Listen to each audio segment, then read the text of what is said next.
Hello everyone, in this video I'm going to show you how you can freeze the columns or rows in the Google spreadsheet. So you can open the spreadsheet on the Google Sheet.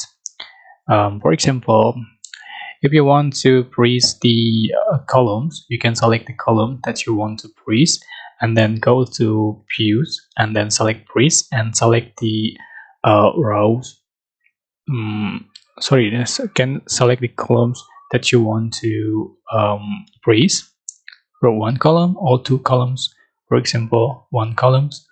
So you can see for the bold lines.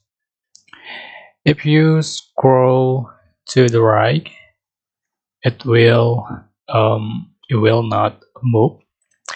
So if you want to freeze the rows, you can go to views and select rows, one row. Here we go. If you scroll down, it will not move.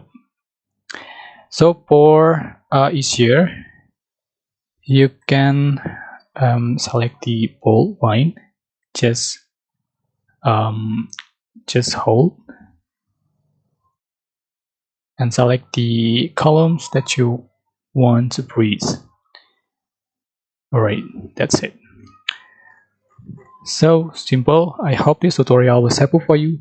Don't forget to like, comment, share, and also subscribe. Thank you so much for watching.